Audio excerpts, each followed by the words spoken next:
We're going to talk about what makes a good website, what is competitive, first of all, what is competitive branding, and then I'm going to also show you guys how I took this picture and made these stock images.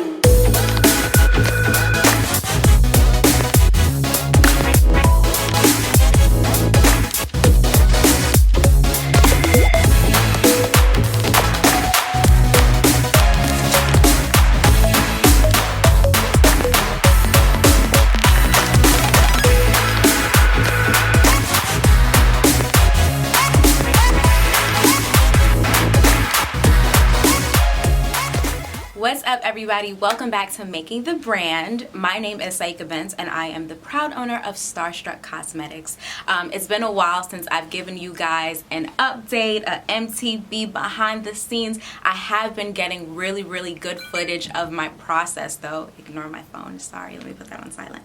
I have been getting really great footage of the process of building this brand, but I wanted to make sure that when I came back with another MTV episode, I was doing more teaching and less talking.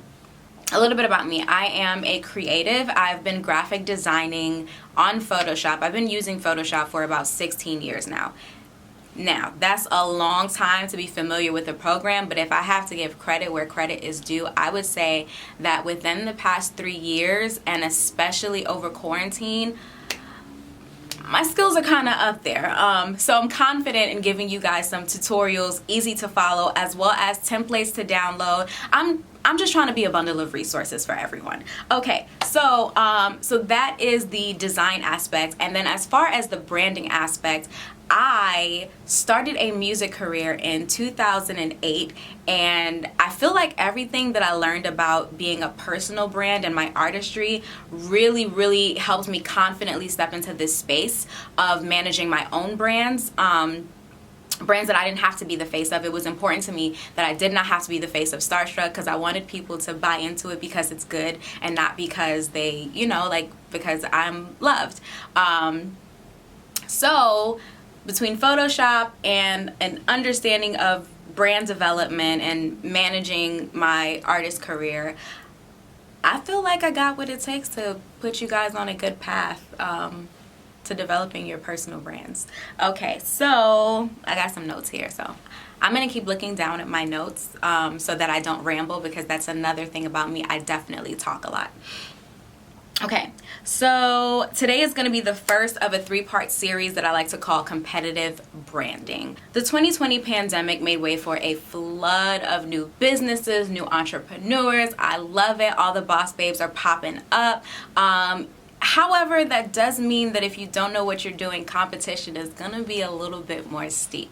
So I took the past couple of months to step back and figure out how I could stop looking like I was competing with new businesses, like no offense, but I wanted to be recognized as a baby Fenty in the making. I think that every time we hear the word compete, there's so many negative connotations attached to it. You think that to compete means to compare, and to compare means that you're acknowledging a lack of or putting your insecurities on Front Street. So that makes sense when it comes to loving who you are on the inside. When it comes to developing brands, however, you have to compete, you have to compare, and that's how you'll win. If you do not know what other people are doing, if you do not know what's selling, if you do not know what people want, then how are you supposed to meet their needs with your company? You're kind of just sitting in limbo if you don't do the research to figure out what people want. All right, so let's talk about competitive branding. Competitive branding is the practice of studying one's competitors and playing to all discovered advantages and disadvantages. So I have the best example, and I've actually been working on these examples for a couple of months now because I really wanted to explain what my idea was. Okay, rambling. Anyway, so imagine that you've had a very long day, it's your anniversary, and your significant other calls you and they're like, babe, I'm about to make you the best chicken parmesan. I know it's your favorite dish. I know we can't go out because it's, COVID, and I just want to make this day special for you. So I'm going to make you your favorite dish. Now, the entire way home, you are imagining this. But you actually come home to this. So where most small businesses go wrong is that they have the ingredients, they have the package directions, but they're not equipped with the knowledge or practice to present an unforgettable dish. So you think, I got chicken, I got sauce, I got Parmesan cheese, I got some spaghetti. It's chicken Parmesan. Yes, but also is it? Here's another example. Cola is a soft drink.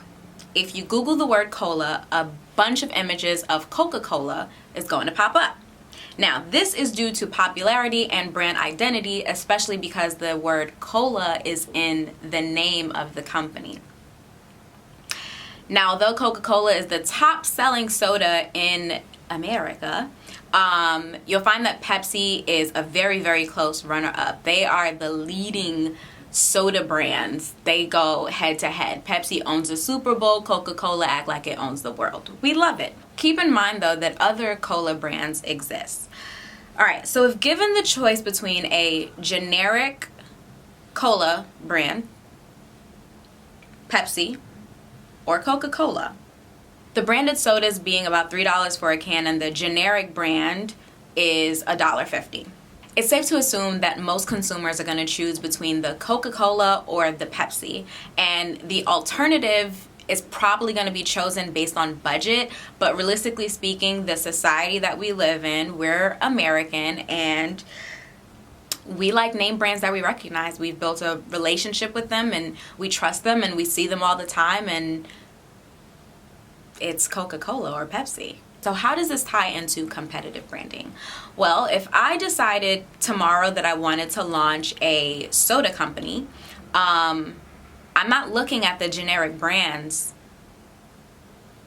to compete with, to model my company after.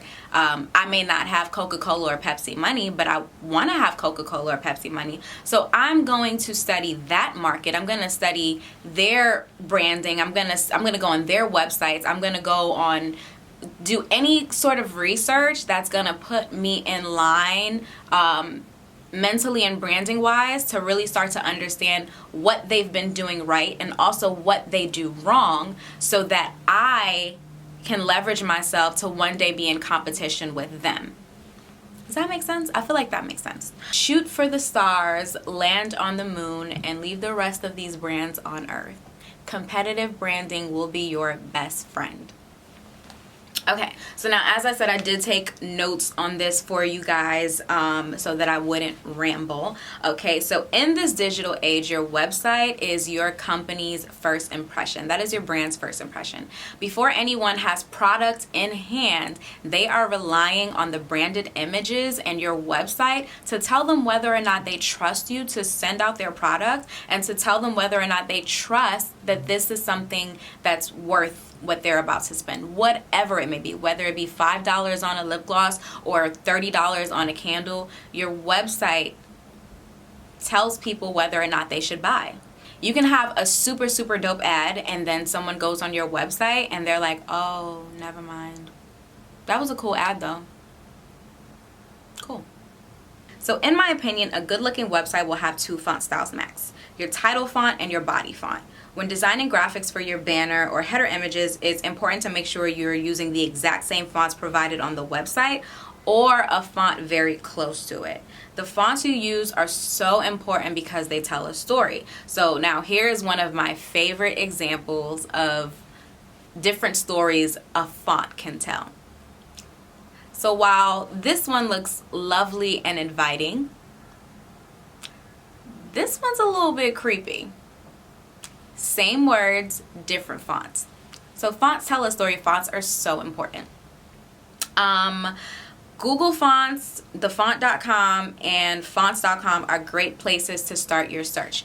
When you are looking for fonts, make sure that in your options tab, you're looking for something that is either 100% free for commercial use, or you're purchasing the license, which is usually anywhere between like $3 to like $15, some are $20.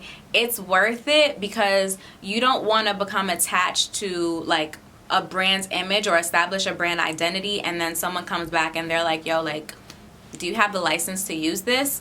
The licenses are there. They are available to you. And also, if someone designs you a logo, always ask them to send you where you can send you the purchase link, excuse me, for the font that they use for your stuff. It's just about protecting yourself and protecting your assets, especially because there are some really dope fonts out there. I love fonts. Fonts are everything. Okay, next. Now, color theory. Color theory is the collection of rules and guidelines which designers use to communicate with users through appealing color schemes and visual interfaces. Okay, what does that mean? That means that colors tell people how they feel. If you Google color theory or logos and color theory, you'll find this really dope chart that shows you what colors all of the really popular logos that you don't even realize you're super familiar with, and what those colors mean and what they communicate to how people feel, because it is a psychological thing.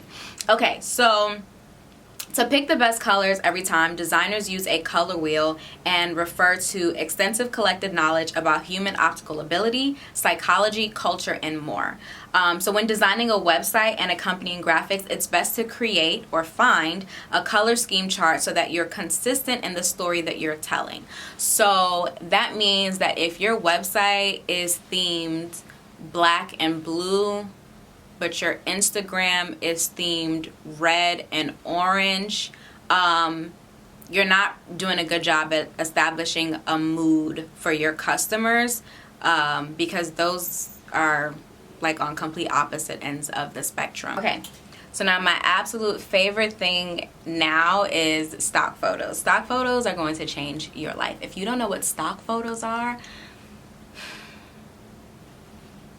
stock photos changed my life. First of all, what is a stock photo? Okay, so stock photos are professional grade photographs that are available for free or bought and sold for a range of purposes. So instead of spending hundreds or thousands of dollars on a photo shoot to start, you can use stock photos or product mock-ups to give your website a more professional look. So that is the difference between this and this. This is an actual client makeover that I did. And so originally all of her website photos were bottles on a rug, and then I went and I created this graphic for her with the new labels that I had designed, with her new logo that I designed, but also without her having to wait to purchase the new bottles and the new images. I was able to just create a graphic for her that showed people exactly what they'd be getting once she slapped her labels on the new jars.